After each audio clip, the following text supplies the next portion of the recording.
Welcome back to Back in the Net. We are here to do our usual Monday recap of everything that happened in European soccer or football, whatever you want to call it, this weekend. Mostly focusing on the Premier League, La Liga, Serie A, and the Bundesliga. A lot of interesting results coming out of this weekend. It's still early on in the season, so although the points do mean much, it's not going to, teams aren't going to keep this form for all year, which is like a 9-month, 10-month season. So you got to take all these with a grain of salt, but still, you never know what you're going to get with these results. So we'll start out in the Premier League. Friday, we had Chelsea winning 3-0 at home against Luton Town. If you want more of a breakdown on that game, go to Friday's episode. Feel like there's no reason to really repeat what was said there. Chelsea win their first game under Mauricio Pochettino, and Luton Town still don't look good. Tottenham win 2-0 on the road against AFC Bournemouth. If you want more in-depth breakdown of that, go to Top of the Perch, which was posted last night. You'll get more of my thoughts on that game from a Tottenham perspective. Arsenal draw 2-2 against Fulham.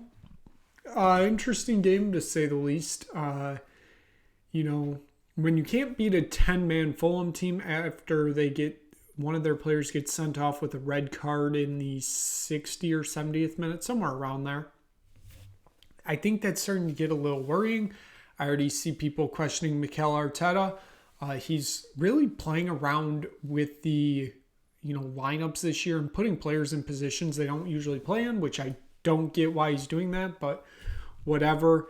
I'm still told that this team is winning the league, and I don't think they are. Kai Havertz signing $60 million, and I still don't know why they did it. That's just still mind-boggling signing. But yeah, 2-2 draw there in that game. A 1-1 draw between Brentford and Crystal Palace. There's nothing really to call home about in that game. Everton lose 1-0 to Wolves. This is, like I said, you can only take these results and the form that these teams are in with a grain of salt, because we're 3 weeks into the Premier League season. But oh boy, Everton, they look bad. I was shocked by this result. I figured Everton would win this game. I thought Wolves were that much worse than them. It turns out it's the other way around. Everton are really bad. They might be 20th if Luton weren't in the league this year, but it's looking like they might be finishing 19th. That's not great for them. After going down 2-0 in the first 10 minutes, Manchester United get a 3-2 victory against Nottingham Forest. Like I said, 2 goals within the first 10 minutes. I was stunned with that. I just did not expect that happening at all.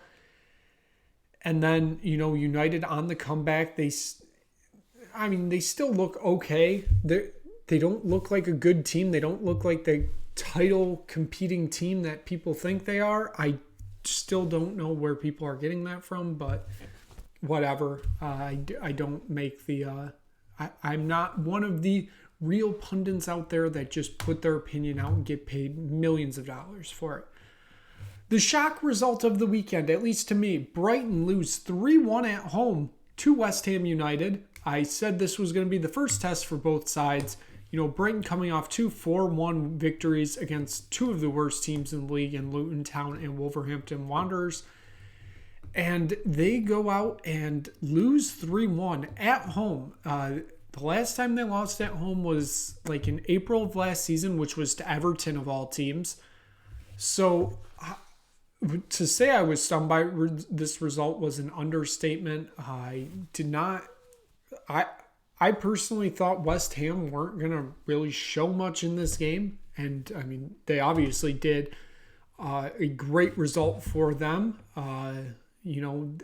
Like I said, it is still quite early in the year to be taking things away from the form. But, West Ham look like they might be I wouldn't say a European competing team, but they're going to be in that probably 7 to 10 range, I feel like, if they continue up this form. Sunday, you had Aston Villa travel to Turf Moor to face off against Burnley. They get the 3-1 victory there. Manchester City travel to Sheffield to face off against Sheffield United. They get a 2-1 victory, but it was not a convincing game at all. As Pep Guardiola, not on the sidelines. He had back surgery, so he's out this weekend or last weekend, and then going to be this upcoming weekend. I mean, it didn't really matter. They still won the game. They didn't look outstanding during it, which is kind of worrying, but they're still going to run away with the title, I think. I don't really think there's a real competitor for Manchester City. And then the game of the weekend has to be Liverpool winning 2-1 at St. James's Park against Newcastle. Darwin Nunez brace. It was like an 87th minute goal or maybe an 82nd minute goal, somewhere in the 80s. And then a stoppage time goal to get Liverpool the victory here, to get the full 3 points. A stunning result, a stunning game. Shows why this game is just crazy sometimes. Very enjoyable game. Virgil van Dijk got sent off in like the 20th minute for a straight red card, which was clearly a red card. And for Liverpool to still come out and win that game, I think that just it was a very good performance there from Jurgen Klopp's men. And I don't think their title charge is truly on, but again, we are still way too early in the year to be talking about title charges and all that kind of stuff. So that was the Premier League for their match week 3. Next up for most of the teams in the Premier League is the Carabao Cup. Second round action takes place tomorrow, which is Tuesday, Wednesday, and Thursday. All the Premier League teams are in it except the teams that are competing in Europe. They will join in the next round, so the third round of the Carabao Cup. I mean, we'll see what happens there. I'm not expecting a ton of news to come out of that. A lot of these teams are going to play, their fringe starting players. It's not going to be their best squads, given that it's a midweek Carabao Cup match and they're most likely playing much lower competition. Moving down south to Spain, let's take a look at La Liga for match week 3. We talked about the 2 matches on Friday. Jude Bellingham just looks to be an outstanding player for Real Madrid. That was the big takeaway from Friday. Cádiz and El Amira draw 1-1. Granada and Mallorca. Granada wins that 3-2. And then Sevilla lose at home to Genoa 2-1.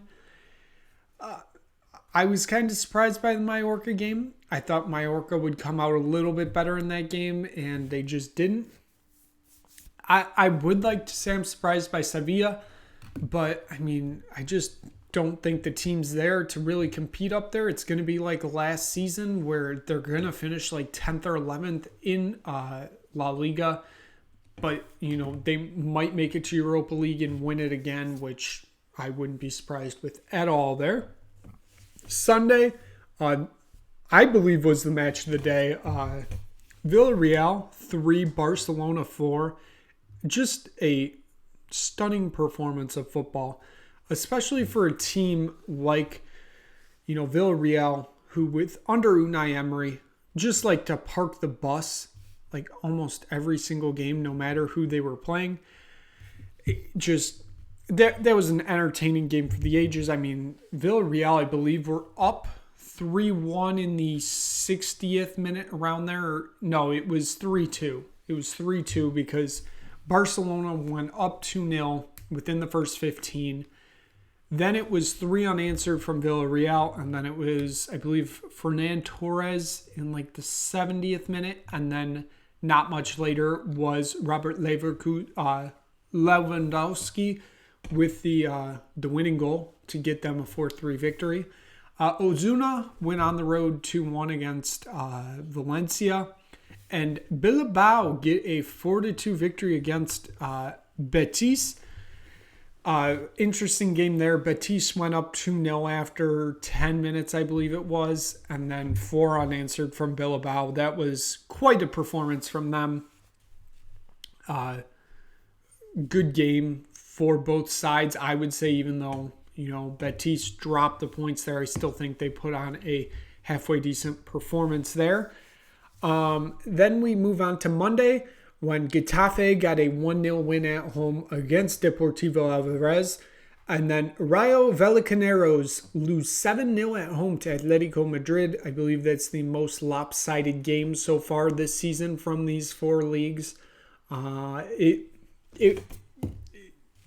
Vallecaneros couldn't do anything today. I mean, just you're going up a team like Atletico Madrid, and it is what it is. I think the biggest shocking thing to me, you see the scoreline and then you look at possession with Atletico Madrid only having 44% per possession, which means not a terrible number. It could be much worse, but I mean, yeah. They had 17 shots on target or total shots with 10 on target, so that means 7 of the 10 went in. So pretty good performance, I would say, for Atletico Madrid this past weekend / today. Moving on, once again, we'll head up to the northeast-ish. We will head up to the Bundesliga. We talked about the 5-1 match on Friday for RB Leipzig, how Stuttgart's goal differential was basically wiped away, and how, Bochum were the team that lost 5-0 to Stuttgart last week. Well, they opened up play on Saturday, and they drew 1-1 against Dortmund, a surprising result to me at least. I didn't really expect that. After you lose 5-0 to Stuttgart, I kind of expected you to not do the exact same, but basically do the same against Dortmund, given that Dortmund are the better team, and they did not. They held a 1-1 draw, so they get points in their first home Bundesliga match this season. Darmstadt lose 4-1 to Union Berlin. Union Berlin currently sit top of the table in the Bundesliga.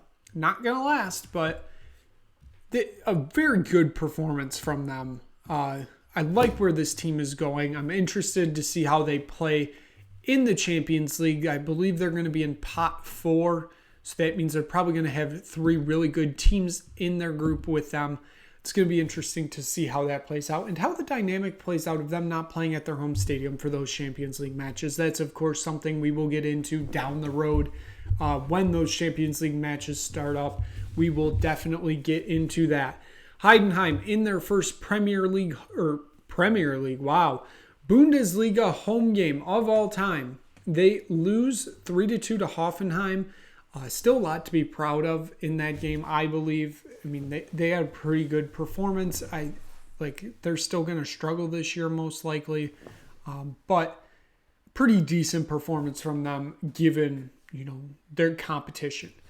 Wolfsburg get a 2-1 victory on the road against Cologne.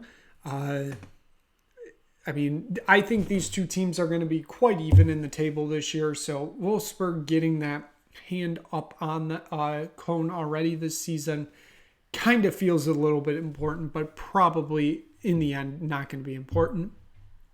Freiburg, 1-0 victory against Werder Bremen.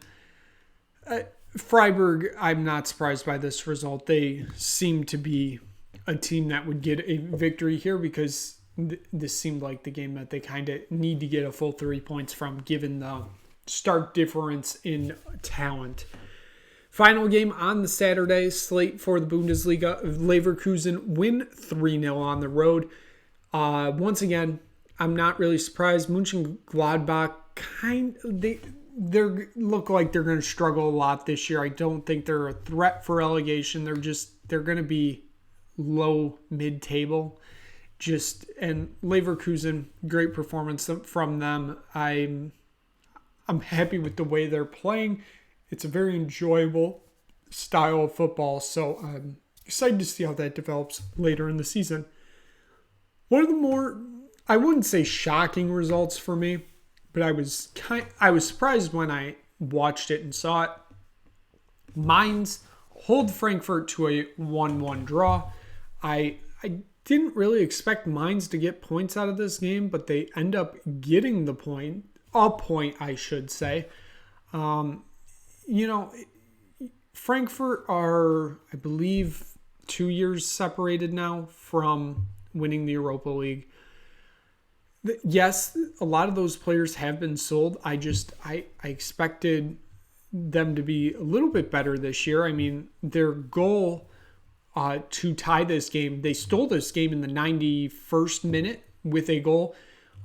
They had a player sent off, I believe, right at the 60-minute mark. So, I mean, they look to be struggling to start the season. And then finally, Bayern Munich in their first home game of the season, if you don't count the Super Cup, which I don't because it's a home game, but it's not. They get a 3-1 victory against Augsburg. Harry Kane gets his first brace for Bayern Munich, his first goals at home. It seems like he is going to be a 1 to 2 goal a game player in the Bundesliga. So looks like Bayern Munich will be able to count on him, at least in the Bundesliga. We'll see what happens with Champions League play, which is ever so slightly coming up on us here. So that was Germany for their match week 2. So we'll move on to the final match week 2 we'll be looking at here, and that is Serie A. To start off, a stunning upset to me, at least. I did not expect this at all. I think I even mentioned that I thought Atalanta would win this game like 3-2, and they end up not doing that. It's for Nossi Calico getting the 2-1 victory against Atalanta, and like I said, I was stunned by this result. I did not expect them to even get a goal in this game, and they end up getting 2. And they did this all with 37% of ball possession, which that's approaching like Tottenham levels, like under Conte and Mourinho. So, I mean, to get 2 goals with that, I believe the expected goals, they were under 1 also. So to get 2 goals, I mean, a very good performance from them to get the win out of this, given that all the stats seemed in favor of Atalanta, except for that one, the most important one, which is goals. Monza get a 2-0 victory at home against Empoli. I kind of got a feeling that, Monza might be like a team that's they might fight for a European position this season. They look good. They haven't played anybody outstanding yet. Like Empoli, they're good. They're not great. Monza last week, they lost to Inter Milan, but it's Inter Milan. So I didn't expect them to get points out of that. But if you want to compete for European spots, you got to get games like that. Jose Mourinho's AS Roma lose another game. Hellas Verona get the 2-1 victory against Roma.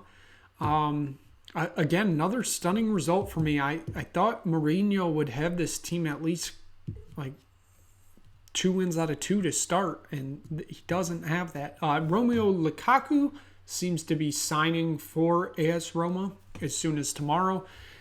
Be interesting to see how that plays out. That's going to be interesting to say the least. AC Milan get a 4-1 victory at the San Siro against Torino. Christian Pulisic gets another goal for AC Milan. So very good start for the American in Serie A. That's 2 goals in 2 games. It will be interesting to see if he can keep that up. Sunday, you have Fiorentina getting a 2-2 draw against Lecce. Nothing really. There's a few of these games. There's just really nothing to say much about. There were good goals, but it was a pretty balanced game, I would say. Juventus with a 1-1 draw against Bologna. Dusan Vlahovic gets a goal in the 80th minute to get the draw here. I'm not going to say I'm totally worried about Juventus yet, but, you got to win a game against Bologna. You can't be drawing that 1-1 and especially be down a lot of the game and coming back to draw the game. You can't be doing that. If you're Juventus, Another stunning result for me, at least. Lazio drop another game. That is now 2 losses in 2 games. They lost to Lecce last week. They lose to Genoa this week, a 1-0 loss. I don't know. It doesn't get any easier for them next week. They're facing off against the Scudetto winners, Napoli, who win 2-0 against Sassuolo on Sunday. But Lazio, I don't know what's gone wrong right now. I figured they'd be a lot better. Maurizio Sarri's got to get that team rolling, it feels, quite soon. And, nothing would be better than a result against Napoli, but I think it might be a struggle for them. Then the Monday results, Salernitana and Udinese draw 1-1. A pretty good performance for the Salernitana goalkeeper, Guillermo Ochoa, the Mexican goalkeeper. Felt like his first real outstanding performance, I feel, in Serie A, even though he signed in December and he played half a season with Salernitana. This felt like his first really good game, and it's kind of hard to believe that it took this long, but yeah. And then Inter Milan traveled to Cagliari and get a 2-0 victory there. Claudio Ranieri's first game back in the Serie A with Cagliari since the 90s, I believe it was. It was a good performance from Inter Milan. They did what they needed to do and got points out of this game, and it was the full 3 points. So given that is it for Serie A. So given that's it for today. We recapped our 4 leagues. Like I said, a lot of interesting results this weekend. We're now going to look forward to what's coming soon.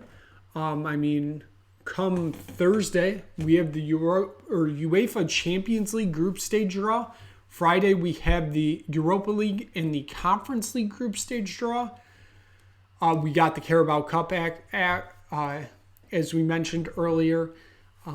We obviously have the endings of these playoff rounds for the Champions League, the Europa League, and the Conference League, which ends up being the teams that are in the pots to get drawn into the group stage. So Friday's show is going to be jam-packed, as we will also be previewing the 4 leagues as we always do.